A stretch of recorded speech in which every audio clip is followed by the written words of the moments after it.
Hola, buenas tardes. Espero que estén bien en su casa y que no tengamos que lamentar problemas de salud de algunos seres cercanos. Así que a cuidarse en casa. Hoy día vamos a hablar del tema de la neurociencia y de la educación asertiva. Tomé este tema de la neurociencia porque viene a respaldar varios principios de María Montessori y de educación asertiva para tratar de ayudarlos a que puedan educar para que sus hijos se llenen de confianza y que tengan una muy buena autoestima. Primero, dos preguntas. ¿Cómo el ambiente afecta a las conexiones neuronales? Y luego, cómo pasar de lo racional a lo emocional para relacionarnos mejor con nuestro hijo adolescente.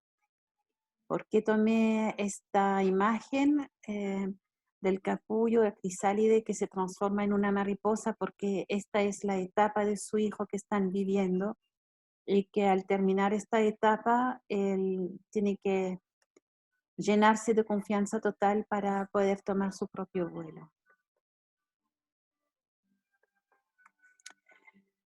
¿Qué puedes tú como papá, mamá aprender de tu hijo adolescente?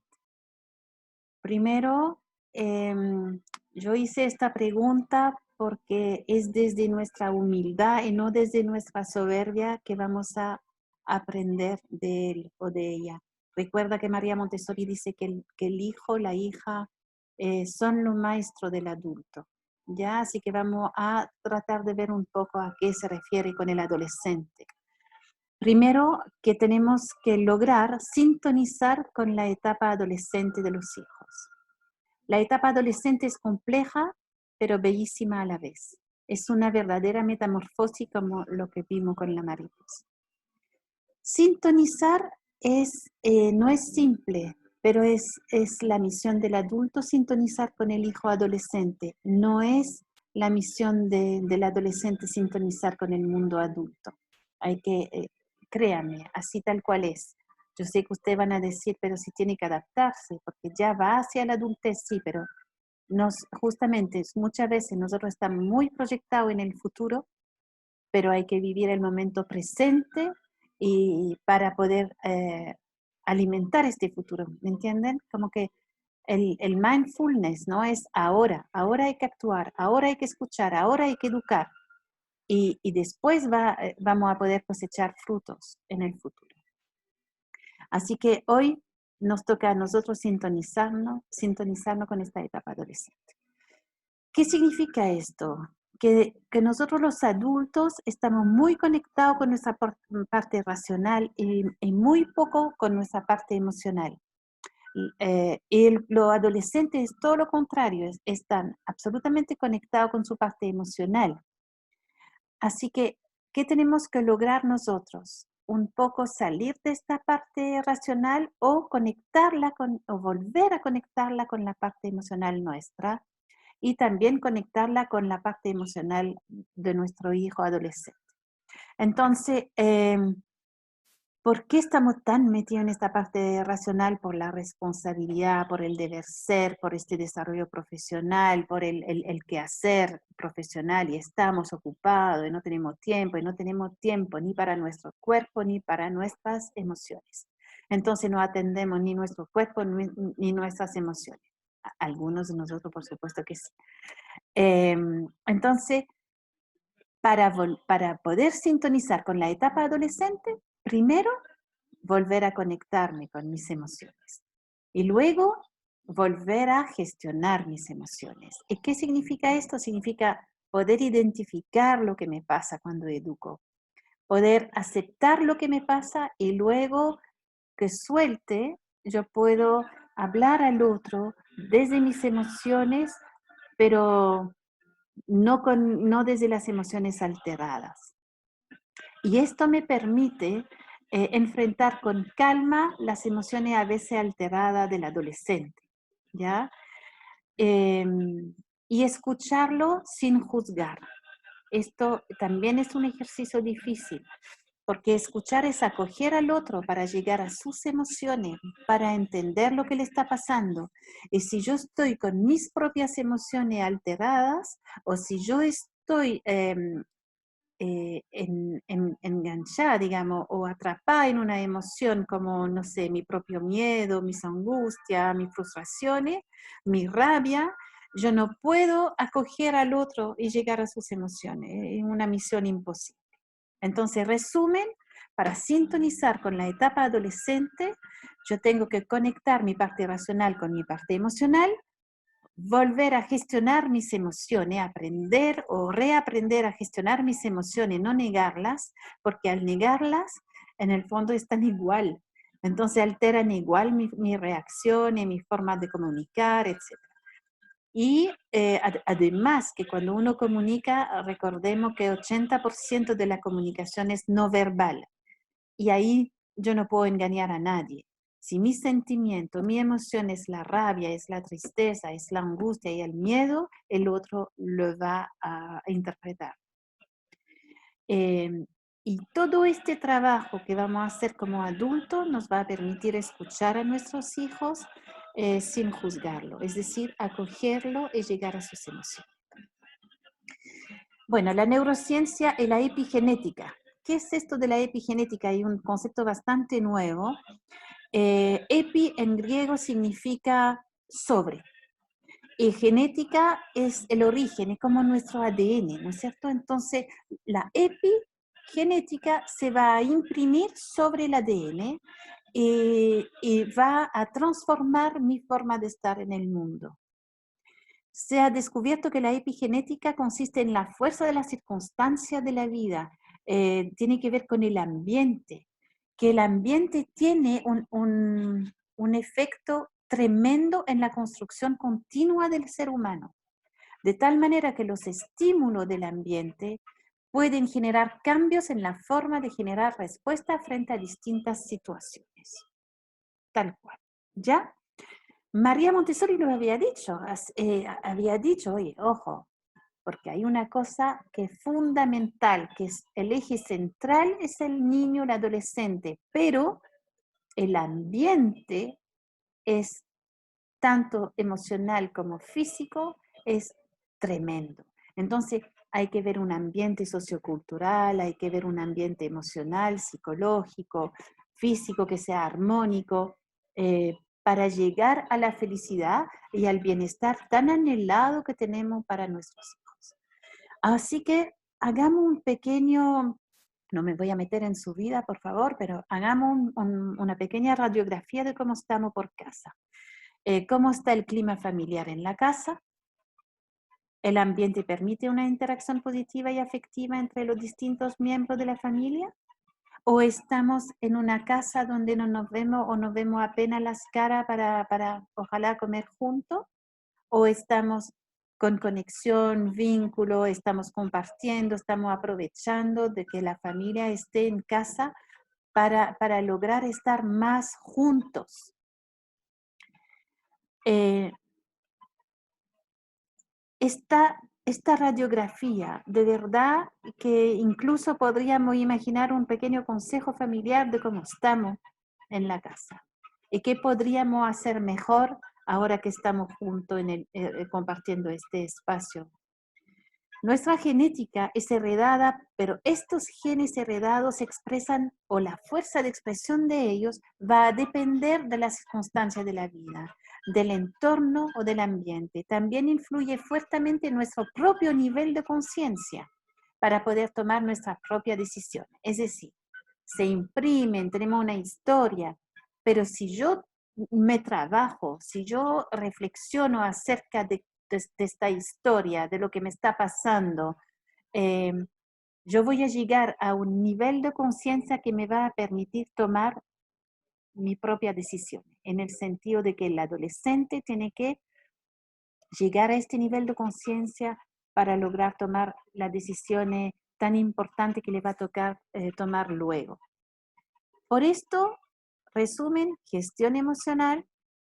Segundo, la toma de conciencia para hacernos cargo y poder tomar decisiones. Y para poder gestionarnos emocionalmente, tomar conciencia y para tomar decisiones, tenemos que autoconocer. Y el autoconocimiento, recuerdan que es el gran propósito de María Montessori, que tiene que ver con nuestra parte física, intelectual, emocional, conocer mis límites, conocer mis potencialidades, conocerme a fondo, digamos, para saber qué decisiones para mí, cuáles son mis actitudes, cuáles son mis anhelos. eh, yo tengo que hacer este análisis para entenderme y tomar decisiones realmente importantes, pero ahora, ojo, no se están jugando la vida. Incluso le subí ahí un video que realmente hasta lo podrían ver con su hijo adolescente, porque no se están jugando la vida. Se pueden equivocar y ahí vamos a estar, pero sí son decisiones igual importantes, ¿ya? Así que yo tengo varios egresados que se han equivocado, que habían elegido una carrera, no era la carrera para ellos, se cambiaron de carrera y ya está. ¿Ya? Así que si uno traspasa esto, que se están jugando la vida con la PSU, que se están jugando la vida con la opción que toman, también esto aporta más a la angustia, a la ansiedad, y digamos al miedo, a la incertidumbre que a otra cosa. Lo que tenemos que hacer es llenarlo de confianza, que tengan una muy buena autoestima, que tengan resiliencia. Ahí vamos a profundizar en esto. Hoy día, ¿cuáles son estas necesidades para el equilibrar cuerpo, mente y emociones?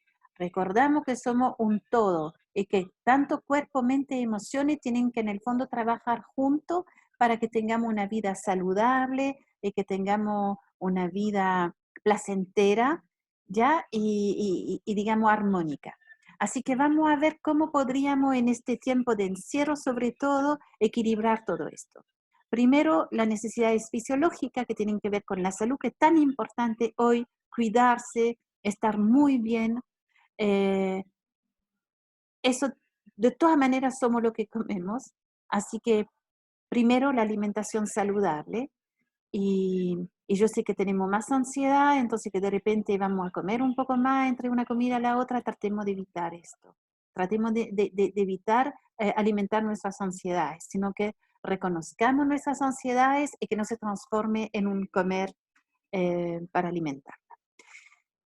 La actividad física, ojalá tengamos un tiempo todos los días, no es mucho, 15 minutos, media hora de ejercicio, que sea de yoga, de respiración consciente, algún ejercicio que nos mantengan en forma importante. Dormir lo suficiente y dormir bien. Tener higiene corporal, no es porque estamos en la casa que, pucha, no, hoy día no me voy a duchar, que hoy día no me voy a vestir. No, yo me preparo para mi día, ¿ya? Yo me preparo porque voy a hacer cosas en la casa y qué bueno que yo me vista, que me cuide, de verdad, tanto mi aspecto como mi salud. Después, las necesidades de la mente, eso ojalá que haya un trabajo mental todos los días, que se pueda leer, escribir, aprender algo nuevo, estudiar, investigar. Por eso es tan importante estas clases que lamentablemente el ministerio interrumpió, adelantando la vacación en invierno, porque habíamos tomado un buen ritmo, los chicos se habían sumado y ahora este receso. Pero bueno, nada que hacer. Pero ojalá puedan leer, escribir, aprender algo nuevo, estudiar, investigar. Después, creatividad artística o tecnológica. Por ejemplo, si tocan un instrumento, que toquen un poco el instrumento todos los días, que puedan pintar, construir, reparar, desarmar, armar, rearmar, da lo mismo. Inventar, innovar, en fin. Que nutran esta mente desde la creatividad, desde la curiosidad, desde la gana de hacer cosas. Después vienen las necesidades emocionales, que todos necesitamos de compañía, no todos necesitamos compartir, entonces la familia no puede transformarse en pequeñas islas dentro de una misma casa. Así que ojo con esto, porque si no el alumno, iba a decir, el hijo o la hija, ¿qué va a hacer? Va a tener que responder a su pertenencia socioemocional y va a estar conectada todo el día a su tecnología, a su WhatsApp, a lo que sea, y va a estar existiendo solo desde la dimensión virtual. Y eso no está bien. Ojalá que tenga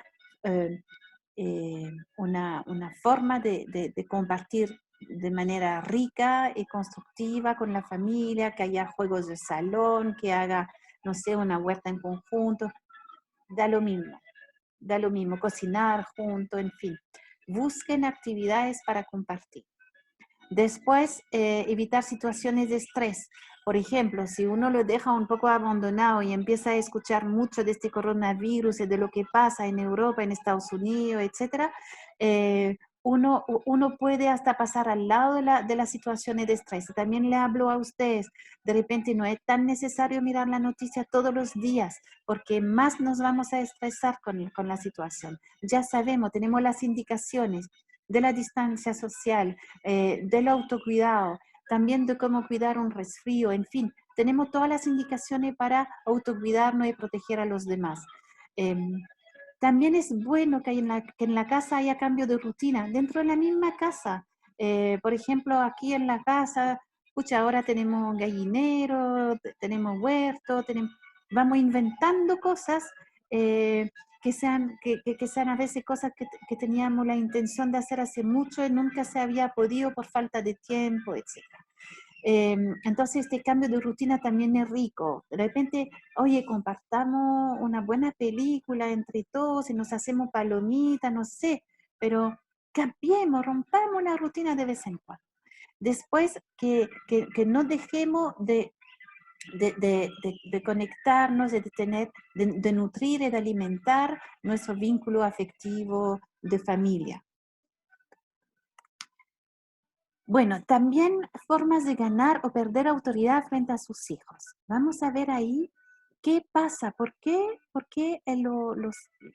existe la brecha generacional que de verdad no debería existir. Entonces, ¿por qué? Porque estamos llenos de prejuicios y a veces de críticas negativas hacia a lo que hacen nuestros hijos. Después a veces nos enojamos y desde la ira podemos decir, perdón, palabras hirientes. Y las palabras hirientes son golpes a la autoestima, son golpes a la parte emocional de los seres queridos.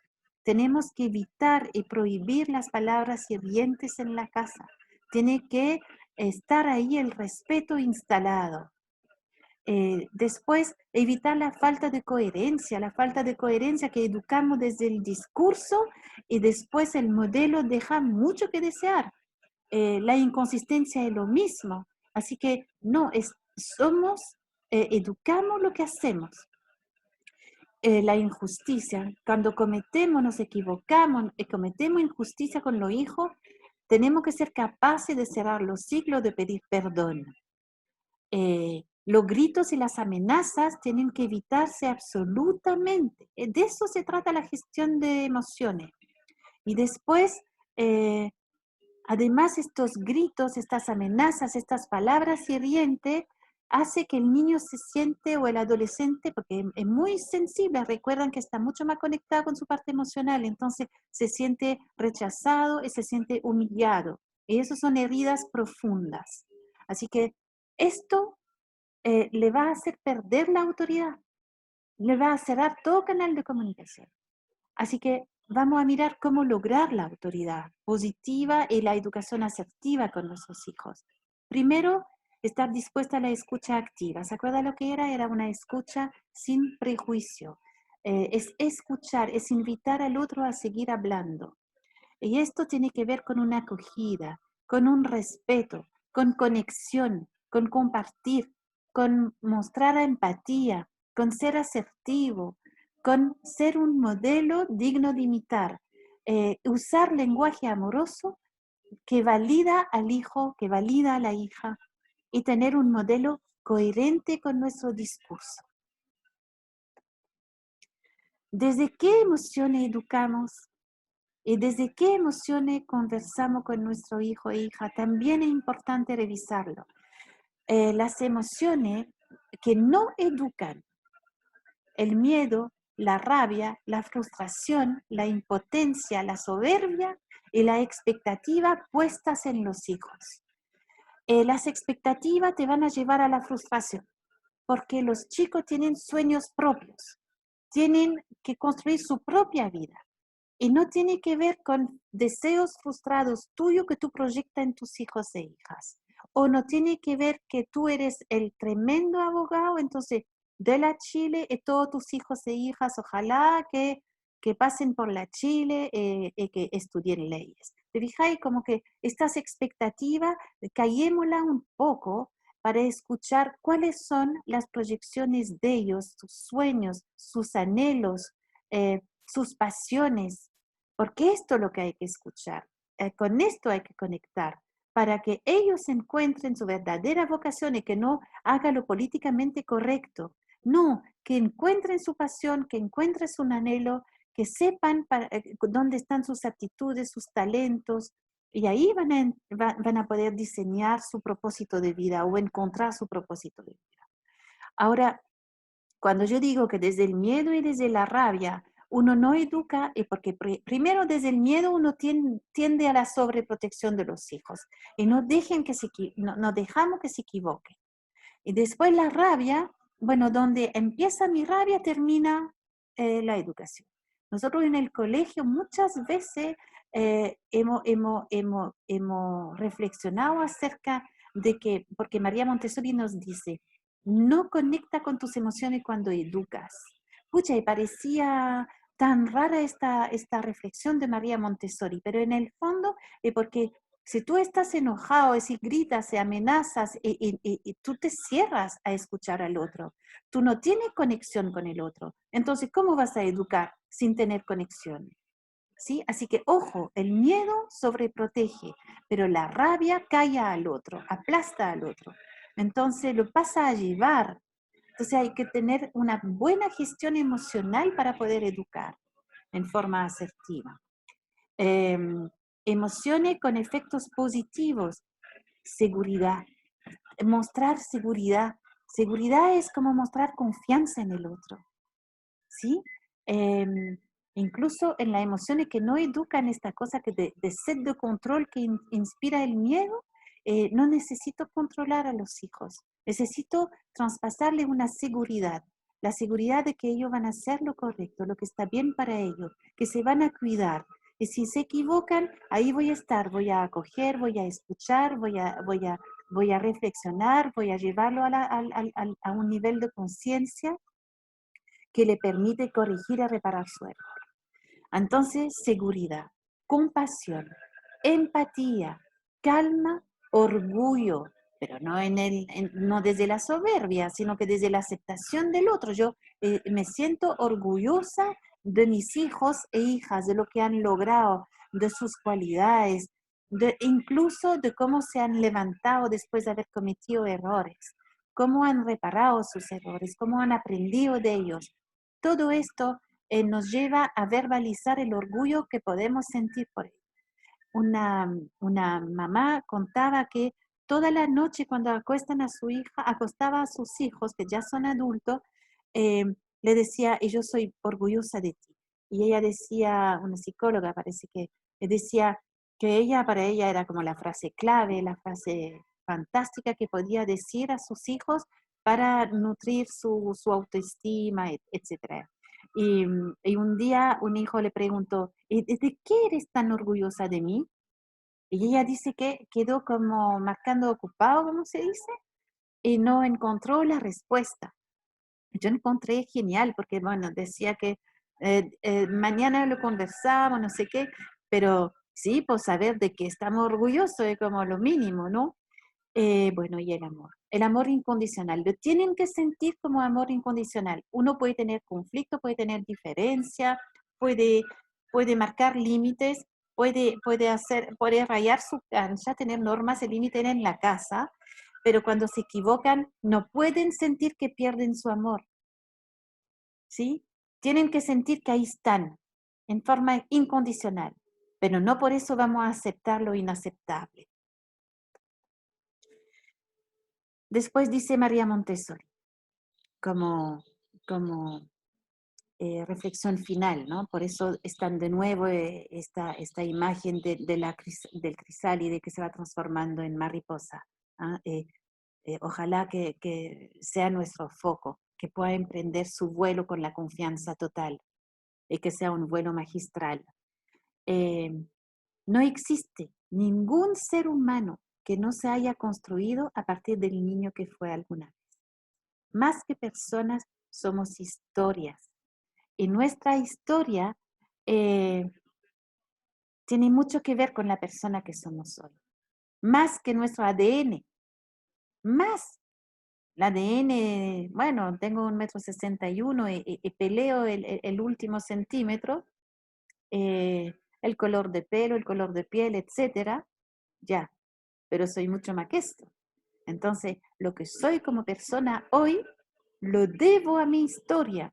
Y lo que no me gusta de mí, yo deberé tomar conciencia de aquello. Una vez que yo tome conciencia de aquello, voy a poder hacerme cargo y tomar la decisión correcta para cambiarlo, para modificarlo, para trabajarlo. Entonces, estamos frente a esta reflexión de María Montessori, hay que entender que estamos en constante construcción y reconstrucción. Esa es la gracia del ser humano, porque el ser humano es el único ser que es capaz de reflexionar acerca de sí mismo. Es capaz de entender sus propios procesos, reflexionar acerca de ellos y mejorar su historia. Entonces, no pasemos al lado de este tremendo don del ser humano. Tu hijo o hija es un ser único e irrepetible. Te invitamos a conocerlo sin impedir que llegue al autoconocimiento, para que se pueda autoconstruir, adaptar a los cambios, colaborar con otros, generar ideas e innovar, tolerar frustraciones para ser resiliente y volver a pararse después de cada caída, desarrollar una conciencia global, tener compasión, ser responsable, asumir y reparar sus errores para aprender de ellos, resolver conflictos de manera pacífica y defender sus derechos de manera asertiva, que conozca sus límites y todas sus potencialidades. ¿Se va a equivocar? Sí. ¿Se va a caer? Sí. Pero ojalá que lo llevemos a reflexionar y a tomar conciencia para que gane en autonomía y que cuando tome y emprende su propio vuelo, pueda resolver sus problemas y sus conflictos en forma autónoma, pero que también sea como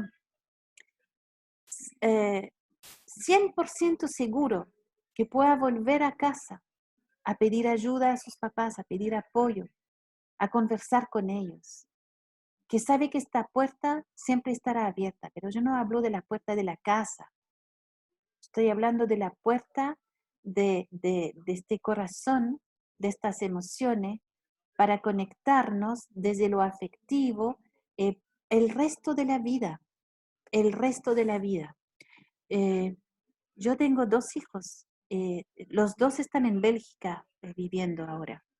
Entonces, eh, es tan importante guardar la conexión. A veces la conexión hoy en día con los seres queridos es virtual, pero esta conexión nos ha aprendido a verbalizar más desde el amor, desde el cariño, a conversar más de alguna situación, de otra, dar consejo, recibir consejo de vuelta. Es maravilloso que podamos aprender de esta crisis y que podamos también ser más felices con menos.